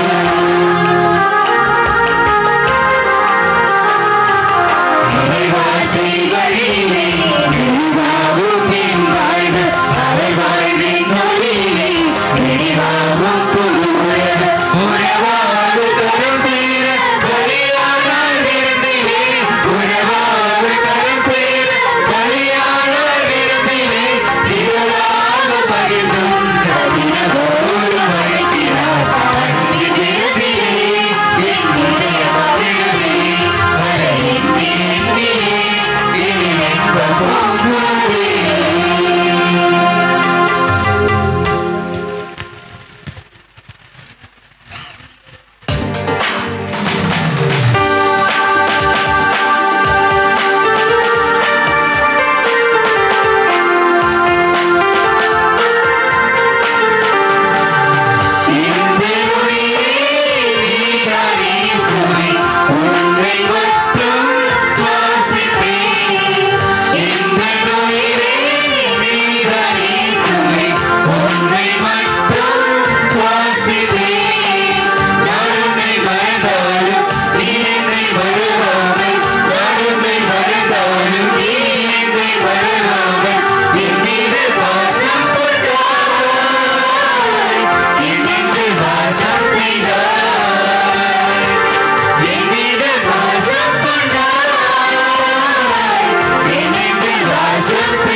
நமது பங்கைச் சேர்ந்த தந்தை திரு டேவிட் ராஜன், தாய் திருமதி புஷ்பலதா இவர்களின் மகன் செல்வன் பால் பிரின்ஸ்டனுக்கும் சென்னை மயிலை உயர்மறை மாவட்டம் மணலி புனித சகாய அன்னை பங்கைச் சேர்ந்த தந்தை திரு அருள்தாஸ், தாய் திருமதி எஸ்தர் ராணி இவர்களின் மகள் செல்வி அருள் புனிதாவுக்கும் திருமணம் நடைபெற இருக்கிறது. இது இரண்டாவது அறிவிப்பு, இரண்டாவது ஓலை. இந்த திருமணத்தில் ஏதேனும் தடைகள் இருப்பின் பங்கு தந்தையிடம் தெரிவிக்க வேண்டியது பங்கு மக்களாகிய நம் அனைவருடைய கடமை. மேலும் நம்முடைய பங்கைச் சேர்ந்த தந்தை திரு ஞா பிரகாச அமல்ராஜ் தாய் திருமதி பி மரிய பட்டுக்கணி இவர்களின் மகன் செல்வன் அந்தோணி சித்திரை வினோத் ராஜாவுக்கும் தூத்துக்குடி மறை மாவட்டம் சாத்தான்குளம் பங்கைச் சேர்ந்த தந்தை திரு ரவிச்சந்திரன், தாய் திருமதி ஜெயராணி இவர்களின் மகள் செல்வி எஸ்தர் ரெக்சிலினுக்கும் திருமணம் நடைபெற இருக்கிறது. இது 2வது ஓலை. இந்த திருமணத்தில் ஏதாவது தடைகள் இருப்பின் பங்கு தந்தையை சந்தித்து கூற வேண்டியது பங்கு மக்களாகிய நம் அனைவருடைய கடமை. மேலும் நமது பங்கைச் சேர்ந்த தந்தை திரு எல் ஜெயக்குமார் மோகன்தாஸ், தாய் திருமதி சாந்தூஸ் மேரி இவர்களுடைய மகள் செல்வி மோனிகா ஜெனிஃபருக்கும் வேலூர் மறை மாவட்டம் ஜமீன் கூடலூர் பங்கைச் சேர்ந்த தந்தை திரு அந்தோணிசாமி, தாய் திருமதி மோட்ச அலங்காரி இவர்களின் மகன் செல்வன் ஆரோக்கியதாஸ் ஏனோக்குக்கும் திருமணம் நடைபெற இருக்கின்றது. இது முதல் ஓலை. இந்த திருமணத்தில் ஏதேனும் விக்கிரங்கள் தடைகள் இருப்பின் பங்கு தந்தையை சந்தித்து தெரிவிக்க வேண்டியது நம் அனைவருடைய கடமை. அடுத்த வாரம் 2வது திருப்பலி நிறைவேறியவுடன், அதாவது வருகின்ற 21ஆம் தேதி ஞாயிற்றுக்கிழமை 2வது திருப்பலி நிறைவேறியவுடன் பங்கு பேரவை மற்றும் அன்பிய பொறுப்பாளர்களுக்கான கூட்டம் நடைபெறும். எனவே அனைத்து உறுப்பினர்களும் தவறாது அந்த பங்கு பேரவை அன்பிய ஒருங்கிணைப்பாளர்கள் பொறுப்பாளர்கள் கூட்டத்தில் பங்கு பெறும்படி உங்களை அன்போடு அழைக்கின்றோம். புதுநன்மை வகுப்புக்கான புதுநன்மை வகுப்புகள் நாளை மாலை 5:30 மணி முதல் 6:30 மணி வரை நடைபெறும். பிள்ளைகள் தவறாமல் இந்த வகுப்புகளுக்கு வர வேண்டும். ஒரு சில பேர் பிள்ளைகளுடைய பெயரை கொடுக்கின்ற பொழுது பிள்ளைகளையும் கூட்டி வந்தாங்க. பிள்ளைகளை பார்க்கின்ற பொழுது நான் ஏறக்குறைய அந்த 25 வாரங்களாக நம்முடைய பங்குல என்ன நடந்துச்சு, மறைக்கல்வி வகுப்புகள் நடந்துச்சு. எல்லா வகுப்புகளையும் நான் போய் அட்டன் பண்ணியிருக்கிறேன். ஒரு வகுப்புக்கும் தவறாமல் அட்டன் பண்ணதில் முதல் ஆள் நானாக இருப்பேன்னு நினைக்கிறேன். அந்த வகுப்பில் பார்க்காத சில பிள்ளைகளையும் கூட்டி கொண்டு வந்து இது மாதிரி பொதுநன்மை கொடுக்கணும் இந்த பிள்ளைகளுக்கு, எங்களுடைய பிள்ளைகளுக்கு அப்படின்னு சொல்லி சில பெற்றோர்கள் கேட்டுக்கொண்டிருந்தார்கள். நண்பர்களே, கொஞ்சம் யோசிச்சு பாருங்க. எந்த ஒரு அடிப்படையுமே கொஞ்சம் அதிகமாக தெரிந்து கொள்ளாத அந்த குழந்தைகளை நாம் புதுநன்மைக்கு படிக்கணும், எங்கள் பிள்ளைங்க புதுநன்மை இப்போ வாங்கணும், வயது இருக்கலாம், ஆனால் தகுந்த தயாரிப்பானது மிக்க அவசியம். எந்த ஒரு இதுக்காக இருந்தாலும் சரி. ஒரு ஸ்கூலுக்கு போனால் முன்னாடியே என்ன பண்ணுறாங்க, ஒரு டெஸ்ட் வைக்கிறாங்க இல்லையா, ஸ்கூலில் சேர்த்துக்கொள்வதற்கு டெஸ்ட் வைக்கிறாங்க. அந்த டெஸ்ட்டில் அந்த குழந்தை பாஸ் ஆனிச்சுன்னா தான் பார்க்குறாங்க, இல்லைன்னா வேற மாதிரி போயிட்டு இருக்குது. அதே போல மறைக்கல்வி வகுப்புகளுக்கு வராமல் புதுநன்மை வகுப்புகளுக்கு மட்டும் நாங்கள் வருவோம். புதுநன்மை வகுப்பில் அதுலேயும் 1 வாரம் வருவோம், 2 வாரம் வருவோம், 4 நாள் லீவ் போடுவோம், 5 நாள் லீவ் போடுவோம். அதுக்கப்புறம் நாக்கு நீட்டி நாங்கள் வாங்கிட்டு போயிட்டு இருப்போம். அதுக்கப்புறம் அந்த குழந்தைய ஒழுங்கா பூசைக்கு கூட்டிட்டு வர மாட்டோம். எப்பயாவது பாதி பூசை தான் கூட்டிட்டு வருவோம். இல்லைன்னா எப்பயாவது வருஷத்துக்கு ஒரு முறை, திருவிழா நாட்களில் ஒரு முறை அந்த குழந்தைய கூட்டி கொண்டு வந்துட்டு எங்க கூட உட்கார வச்சுட்டு திருப்பி கூட்டிட்டு போயிடுவோம். அந்த குழந்தைகளை மறுபடியும் மறைக்கல்வி வகுப்புகளுக்கு அனுப்ப மாட்டோம் என்று சில பெற்றோர்கள் இருக்கின்றார்கள். நான் எல்லாரையும் சொல்ல கிடையாது, சில பெற்றோர்கள் இருக்கின்றார்கள். எனவே அவர்கள் எல்லாம் தயவு செய்து நினைவில் வைத்துக் கொள்ளுங்கள். மறைக்கல்வி வகுப்புகளுக்கு வராமல், இப்பிற்காலத்திலையும் சரி, மறைக்கல்வி வகுப்புகளுக்கு பிள்ளைகளை அனுப்பாமல், பிள்ளைகள் மறைக்கல்வி வகுப்புகளுக்கு வராமல் அவர்களுக்கு புதுநன்மை கொடுக்க வேண்டும் என்று கேட்டால் கொடுக்கப்பட மாட்டாது. ஏன்னா அவங்கெல்லாம் மறைக்கல்வி வகுப்புகளுக்கு வரவில்லை. ஏறக்குறைய 250 குழந்தைகளுக்கு மேலாக மறைக்கல்வி வகுப்புகளிலே பயின்று கொண்டிருக்கிறார்கள். நம்ம பிள்ளை மட்டும் அது என்னமோ தெரியல, வானத்திலேருந்து குதிச்சு வந்த பிள்ளை என் பிள்ளை. என்ன, அந்தோணியாருக்கு அடுத்தபடியா என் பிள்ளை தான் இருக்குது, அதனால அந்தோணியாரை இறக்கி வச்சுட்டு என் பிள்ளையை தூக்கி வைக்கலாம். அந்த அளவுக்கு புனிதமான பிள்ளை, எல்லா ஞான காரியங்களையும் ஆன்மீக காரியங்களையும் அறிந்த பிள்ளையாக என் பிள்ளை இருக்கிறது. உலக காரியங்கள் மட்டும் அறிந்து கொள்ளவில்லை. ஸ்விம்மிங் பூல் கிளாஸுக்கு போவோம், டான்ஸ் கிளாஸுக்கு போவோம், மியூசிக் கிளாஸுக்கு போவோம், இல்லை வேறு விதமான அந்த கிளாஸுக்கெல்லாம் போவோம். இதுக்கு மட்டும்தான் என் பிள்ளை அனுப்புவேன், ஆன்மீக கிளாஸுக்கு நான் அனுப்ப மாட்டேன் அப்படி சொல்லிட்டு சில பேர் கங்கணம் கொட்டி கொண்டு இருக்கிறீர்கள். தயவு செய்து புரிந்து கொள்ளுங்கள். காடு வச்சிருந்திருக்கலாம், வாரம் நீங்க பூசைக்கு வந்திருந்திருக்கலாம். உங்க பிள்ளைகளை கூட்டி கொண்டு வந்து அருகில் அமர வைத்து அவர்களுக்கு சோறு விட்டு, பால் விட்டு, தேன் விட்டு, எதெல்லாமோ ஊட்டி வளர்த்திருந்திருக்கலாம். கோயிலில் அவங்க அமர்ந்திருந்திருக்கலாம். ஆனா மறைக்கல்வி வகுப்புகளுக்கு அவர்கள் வராமல் அவர்களுக்கு பொதுநன்மையானது கொடுக்கப்பட மாட்டாது. எனவே தயவு செய்து கருத்துல கொண்டு உங்களுடைய குழந்தைகளை வாரம் எல்லாருக்குமே நல்லா தெரியும், காலையில 6:30 மணி திருப்பலி, அந்த பூசை முடிஞ்ச பிற்பாடு 7:30 முடிந்த பிற்பாடு குழந்தைகளுக்கு தனியாக திருப்பலி நடக்கின்றது. 7:50 7:55 குழந்தைகளுக்கு தனியாக திருப்பலி நடக்கின்றது. அதனோடு கூட என்ன இருக்குது, மறைக்கல்வி வகுப்புகளும் இருக்கின்றன. எல்லாவற்றையும் போதிக்கின்ற நாம கடவுளை பற்றியும் போதிக்க வேண்டும், கடவுளை பற்றியும் நாம் அறிவிக்க வேண்டும். இன்னைக்கு நற்செய்தி வாசத்தில் சொன்னது மாதிரிதான், உலகெங்கும் சென்று சொல்லி அறிவிங்க, பாவ மன்னிப்பும் பெறுவார்கள் அப்படின்னு சொல்லிட்டு அறிவிங்க அப்படின்னு சொல்றாங்க. நம்மளே பாவத்தை கூட்டி வளர்த்துக்கிட்டே போற மாதிரி ஆகிடுது. பிள்ளைகளுக்கு நாம சொல்லிக் கொடுக்காத பொழுது பிள்ளைகள் மேல பாவத்தை வருவித்துக் கொண்டிருக்கிறோம். எனவே தயவு செய்து பெற்றோர்கள் கவனத்தில் கொண்டு பிள்ளைகளை மறைக்கல்வி வகுப்பிற்கு அனுப்பி வையுங்கள்.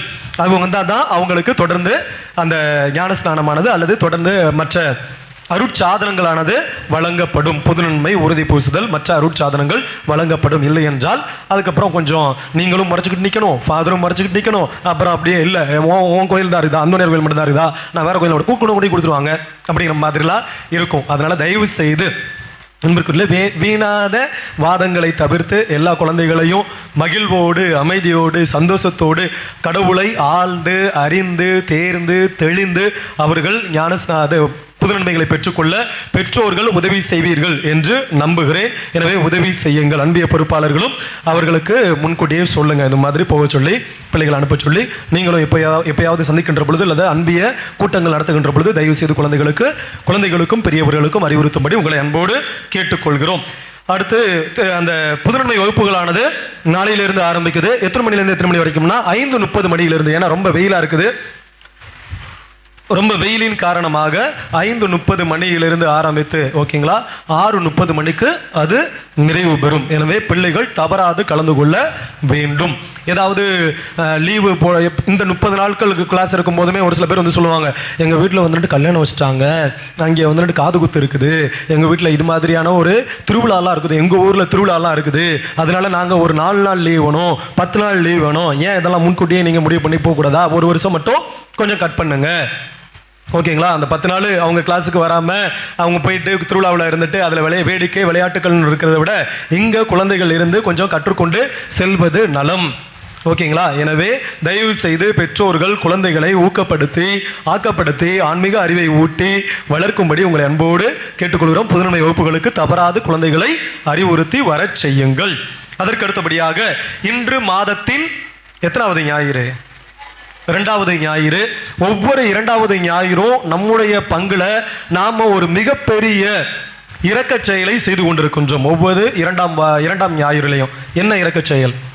வின்சென்ட் பால் சபையினர் நமக்காக வெளியில காத்து கொண்டிருக்கிறார்கள். அன்பிற்குரியவர்களே, அவர்கள் ஏந்தி கொண்டிருக்கிறார்கள் இல்லையா? ஏந்தி கொண்டிருக்கிறார்கள். உங்க எல்லாருக்குமே தெரியும், அவங்க வந்துட்டு ஓரளவுக்கு நல்லா செட்டில் ஆனவங்க தான். அவங்க ஏந்தி கொண்டு நிற்கணும்னு சொல்லிட்டு அவசியம் கிடையாது. அவர்கள் தங்களுக்காக ஏந்தி கொண்டு நிற்கவில்லை, மாறாக நம்முடைய பகுதிகளிலே வசித்துக் கொண்டிருக்கின்ற ஆதரவற்ற வளர முடியாத அந்த குழந்தைகளுக்கு உதவி செய்யும்படியாக, பெரியவர்களுக்கு முதியவர்களுக்கு உதவி செய்யும்படியாக ஏந்தி கொண்டு நிற்கின்றார்கள். நீங்கள் கொடுக்கின்ற தாராள உதவிகளின் மூலமாக எண்ணற்ற பல குடும்பங்களைச் சேர்ந்த பெரியவர்களும் சிறியவர்களும் பயனடைந்து கொண்டிருக்கிறார்கள் என்பது நம்ம எல்லாருமே கண்கூட பார்த்திருக்கிறோம், நாமளும் செய்திருக்கிறோம். எனவே தயவு கூர்ந்து நீங்க எல்லாரும் உங்களுடைய தாராள மனதோடு நம்முடைய வின்சென்ட் பவுல் சபையைச் சேர்ந்த சகோதரர்களுக்கு உதவி செய்யும்படி உங்களை அன்போடு கேட்டுக்கொள்கிறேன். அதுபோல தர்மம் தலைகாக்கும்ங்கிறாங்க. நம்ம எல்லாரும் அறிந்த ஒன்றுதான். நிறைய நேரங்களில் அறியாத வகையில் அவை நமக்கு செய்துவிட்டு போகும். நாம் செய்கின்ற தான தர்மங்கள் கட்டாயமா நிச்சயமாக நமக்கு உதவும் என்ற நம்பிக்கையோடு நாம் தொடர்ந்து அவர்களுக்கு உதவுவோம். மேலும் இன்று 3 மணிக்கு கொமிசிய கூட்டமானது நம்முடைய பங்கில் நடைபெற இருக்கின்றது. கொமிசிய அங்கத்தினர்கள் அனைவரும் தவறாது இதில் கலந்து கொள்ளும்படி உங்களை அன்போடு கேட்டுக்கொள்கிறோம். நான் வந்துகிட்டு இருக்கும்போது கொஞ்சம் வெளியில் பிளெஸிங் போயிட்டு வந்துட்டு இருந்தேன். ஃபாதர் வந்து தேர்தலை பற்றி கொஞ்சம் பேசி கொண்டு இருந்தார். எல்லாருக்குமே நல்லா தெரியும், ஒரு விரல் புரட்சியானது வருகின்ற ஏப்ரல் 19 அன்னைக்கு நம்ம எல்லாரும் என்ன பண்ணணும்? நல்லா லீவ் போட்டுட்டு பார்க்க பீச்சுன்னு போய் சுத்தணும். நல்ல ஒரு படத்துங்களா. ஸோ தயவு செய்து தேர்ந்து தெளிந்து நல்ல ஒரு அவேர்னஸ் என்ன தமிழில் சொல்லக்கூடியது, நல்ல ஒரு விழிப்புணர்வோடு ஓகேங்களா, நல்ல ஒரு விழிப்புணர்வோடு நாம தேர்ந்தெடுக்க வேண்டிய கட்டாய சூழலில் இருக்கிறோம். எனவே ரொம்ப அழிந்து போகக்கூடிய ஒன்றை தேர்ந்தெடுத்து விடாம ஓரளவுக்கு நம்மளால வாழ முடியும், முட்டி மோதி நம்மளும் வாழ்ந்து விட முடியும் அப்படிங்கிற மாதிரியான ஒரு நல்ல தலைவர்கள் ஓகேங்களா. நல்ல பல தலைவர்களும் போட்டியிட்டு கொண்டிருக்கிறார்கள். அவர்களை நல்ல தலைவர்களை நாம் தேர்ந்தெடுப்போம். அப்புறம் மானமுடன் அப்படின்னு சொல்லிட்டு ஒரு புத்தகம் நம்முடைய பங்கு அங்க விற்பனை கூடத்தில் இருக்கின்றது. எல்லாரும் ஒரு சில பேர் வாங்கி இருக்கிறீங்க, படிச்சு பார்த்திருப்பீங்க. சாதக பாதகங்கள், ஒரு அரசியல் ஆய்வு. அந்த ஆய்வு பற்றிய கட்டுரையை எழுதியிருப்பவர் அருட்தந்தை ஜெரி அவர்கள். ஓகேங்களா? நடுநிலையோடு தான் எழுதியிருக்கிறாரு. எந்த ஒரு இந்த சார்பு அந்த சார்புன்னு இல்லாமல் நடுநிலையோடு எழுதியிருக்கிறார். வாங்கி படித்து பாருங்க. நாம் அதாவது மானமுடன் அப்படிங்கிற தலைப்பை கொண்ட அந்த புத்தகத்தில் பல்வேறு கட்சிகளுடைய சாதகங்கள் பாதகங்கள், அவர்களுடைய நல்லவை கெட்டவை இவையெல்லாம் ஆய்ந்து எடுத்து சொல்றது, எப்படி சொல்றது, ஒரு ப்ரூஃபோட கொடுத்துருக்கிறார். ஓகேங்களா? இந்தந்த நாட்களில் இப்படிலாம் நடந்துச்சு அப்படின்னு சொல்லி அந்த நாட்களை குறித்து இப்படிலாம் கொடுத்துருக்கிறாரு. எனவே அதை வாங்கி படித்து நாமும் மற்றவர்களுக்கு கொஞ்சம் அறிவொளி ஊட்டி விழிப்புணர்வு ஊட்டி இந்த தேர்தலை எதிர்கொள்வோம். நல்ல தலைவர்களை நாம் தேர்ந்தெடுப்போம். விடுமுறை விவிலிய வகுப்பு அப்படிங்கிறது VBS வகுப்புகள் ஏப்ரல் 29 முதல் மே 4ஆம் தேதி வரை காலை 8:30 மணி முதல் 11:30 மணி வரை நம்முடைய பங்கு ஆலயத்தில் நடைபெறும். ஓகேங்களா? எல்லாருக்கும் எக்ஸாம் முடிஞ்சிடும். நிறைய பேர் சொன்னாங்க 25ஆம் தேதி வரைக்கும் எங்களுக்கு முழு தேர்வு இருக்கிறது, ஆனுவல் எக்ஸாம்ஸ்லாம் இருக்குது ஃபாதர் அப்படின்னு சொல்லியிருக்கிறாங்க. எனவே வருகின்ற 29ஆம் தேதி முதல் விவிலியத்தை நிறைய பேருக்கு தெரியும். எப்படின்னா கருப்பு கலரில் இருக்கும், சிவப்பு கலரில் பெயிண்ட் அடிச்சிருப்பாங்க, அல்லது இப்படி இருக்கும் அப்படிங்கிறது நிறைய பேருக்கு தெரியும் நம்முடைய குழந்தைகளுக்கு. ஆனால் அதில் உள்ள என்னென்ன இருக்கிறது அப்படிங்கிறத, என்னென்ன கருத்துக்கள் இருக்கிறது, எப்படி அந்த விவிலியமானது நம்மோடு பேசிக்கொண்டிருக்கின்றது அப்படின்னு சொல்லி அவர்களுக்கு தெரியாது.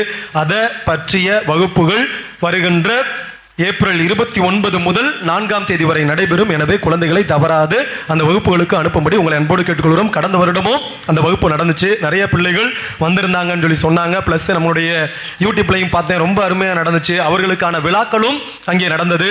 பல்வேறு அறிவு தெரிவுகளை அவர்கள் பெற்றுக்கொண்டார்கள். எனவே இந்த வருடமும் குழந்தைகளை அனுப்பி அவர்களை ஊக்கப்படுத்தும்படி உங்களை அன்போடு கேட்டுக்கொள்கிறோம். அப்புறம் இந்த வாரம் வழிபாட்டை சிறப்பித்த மரியாவின் மாசற்ற இதய பிரசிடத்திற்கு நாம் அனைவரும் சேர்ந்து பாராட்டுகளையும் நன்றிகளையும் தெரிவித்துக் கொள்வோம். நல்ல அர்த்தமுள்ள விதத்தில் இந்த வழிபாட்டை சிறப்பித்த அவர்களுக்கு மிகுந்த நன்றிகள். இன்னைக்கு அப்படியே நம்ம மத்தியில் ஒரு மாதாவும் இருக்கிறாங்க. என்ன மாதா? தூய மாசற்ற இதய மாதா பிரசிடியத்திற்கு நன்றிகள். அந்த மாதாவினுடைய அருளை நாம தொடர்ந்து வேண்டுவோம். அவர்களும் நமக்காக வேண்டி அந்த அருளை பெற்று தருவார்கள். அடுத்த வாரம் திருப்பலியை சிறப்பிக்க இருக்கின்றவர்கள் வின்சென்ட் பவுல் சபையை சேர்ந்த சகோதரர்களே. அன்னைக்கு திருப்பலி எப்படி இருந்துச்சுன்னு சொல்லி நான் உங்கள்கிட்ட அப்புறமாட்டி கேட்டுக்கிறேன். மிக அருமையான முறையிலே இந்த திருப்பலியை நிறைவேற்றிய அருட்தந்தை ஜஸ்டின் அவர்களுக்கு நம்முடைய வாழ்த்துக்களையும் பாராட்டுகளையும் நன்றிகளையும் நாம் தெரிவித்துக் கொள்வோம். அருட்தந்தை ஜஸ்டின் அவர்கள் தற்பொழுது என்னுடைய சபையை சேர்ந்தவர், MMI சபையை சேர்ந்தவர், அமலமரி தூதுவர்கள் சபையை சேர்ந்தவர். தற்பொழுது பழஞ்சூர், அதாவது குயின்ஸ்லாண்டுக்கு ஆப்போசிட்ல இருக்கக்கூடிய அந்த பழஞ்சூரில் ஒரு இன்டர்நேஷனல் ரெசிடென்சியல் ஸ்கூல், அனைத்து மாணவர்களும் தங்கி படிக்கின்ற அல்லது ரெசிடென்சியல் ஸ்கூலானது இருக்கின்றது. அதாவது CBSE ஸ்கூல் ஒன்று இருக்கின்றது, சென்ட்ரல் போர்டு ஸ்கூலு. அந்த ஸ்கூலினுடைய அட்மினிஸ்ட்ரேட்டர், அந்த ஸ்கூலினுடைய நிர்வாகியாக தந்தை அவர்கள் தற்போது பணியாற்றி கொண்டிருக்கின்றார்.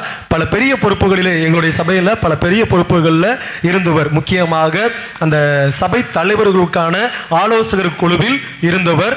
அதிலிருந்து நிறைய பணிகளை செய்தார். அது மட்டுமல்லாமல் எங்களுடைய சபையைச் சேர்ந்த அனைத்து நிறுவனங்களுக்கும், பள்ளிகள், கல்லூரிகள், அனைத்து நிறுவனங்களுக்கும் ஒரு கோஆர்டினேட்டராக, தலைவராக இருந்து அதனையும் திறம்பட செயல்படுத்தியவர். அதற்கு அடுத்தபடியாக தற்பொழுது அந்த இன்டர்நேஷனல் ஸ்கூல்ல, CBSE ஸ்கூல்ல தற்பொழுது அவர் நிர்வாகியாக பணியாற்றி கொண்டிருக்கின்றார். தந்தை அவர்களுடைய பணி சிறக்கவும், மேலும் அந்த ஸ்கூல்ல யாராவது பசங்க சேர்க்கணும், இல்லை ஏதாவது கேட்கணும் அப்படின்னு சொன்னா தந்தை அவர்களை நீங்க அணுகி உதவி கேட்கலாம். தந்தை அவர்களும் நமக்காக ஜெபம் செய்வார் மற்றும் உதவிகளை செய்வார் என்று உங்களுக்கு ஒரு அன்னை மரியா தூய இருதய மாதாவை பற்றிய சிறு குறிப்பு. அனைவரும் ஒரு 2 நிமிஷம் உட்காருவோம்.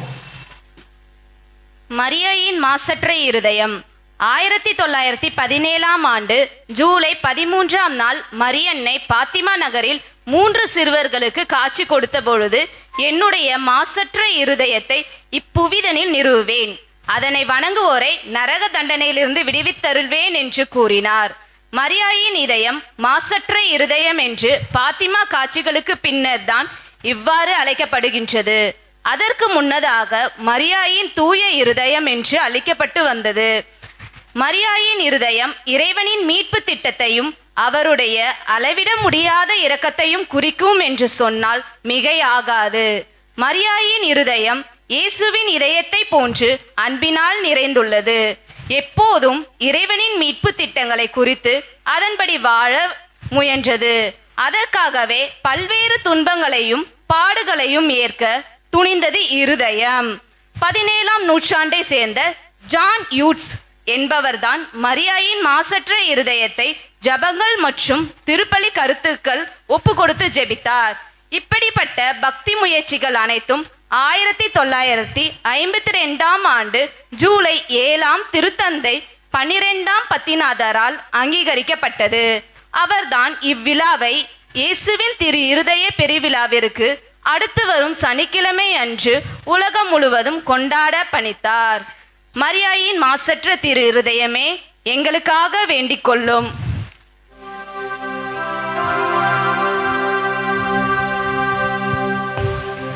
நன்றி கூறி மன்றாடுவோமாக. ஆண்டவரின் நிலையான மறை நிகழ்வுகளால் நீர் புதுப்பிக்க திருவுளமான மக்களை கனிவுடன் கண்ணோக்கி அருள உம்மை வேண்டுகின்றோம். அதனால் நாங்கள் மாட்சிக்குரிய உடலின் அழிவற்ற உயிர்த்தெழுதலுக்கு வந்து சேர அருள் தாரும். எங்கள் ஆண்டவராகிய இயேசு கிறிஸ்து வழியாக உம்மை மன்றாடுகின்றோம்.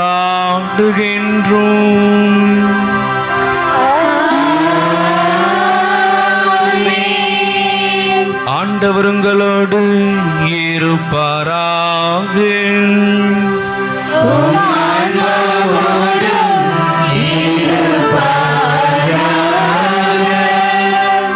எல்லாம் வல்ல இறைவன் தந்தை மகன் தூயாவி உங்கள் அனைவரையும் ஆசீர்வதிப்பாராக.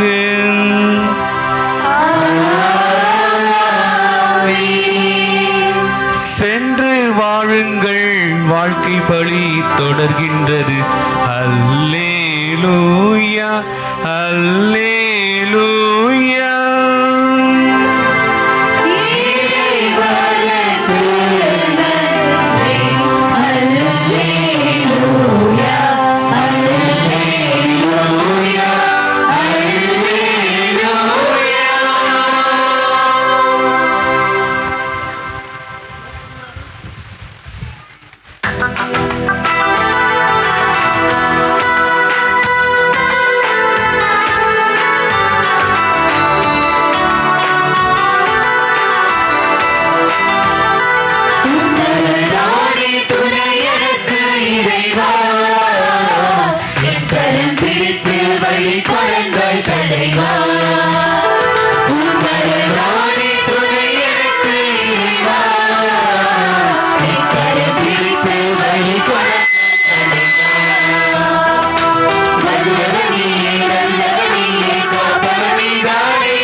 பாடு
இயேசுவின் மதுரமான திருஹதயமே, எங்கள் மேல் இரக்கமாயிரும். மரியாயின் மாசற்ற திருஹதயமே, எங்களுக்காக வேண்டிக் கொள்ளும். எம் பங்கின் பாதுகாவலரான புனித அந்தோனியாரே, எங்களுக்காக வேண்டிக் கொள்ளும். எல்லா புனிதர் புனிதைகளே, எங்களுக்காக வேண்டிக் கொள்ளுங்கள். தந்தை மகன் தூயாவியின் பெயராலே ஆமென். இயேசுவுக்கே புகழ், இயேசுவுக்கே புகழ். இயேசுவுக்கே மகிமை, இயேசுவுக்கே மகிமை. இயேசுவுக்கே நன்றி, இயேசுவுக்கே நன்றி. மரியே வாழ்க.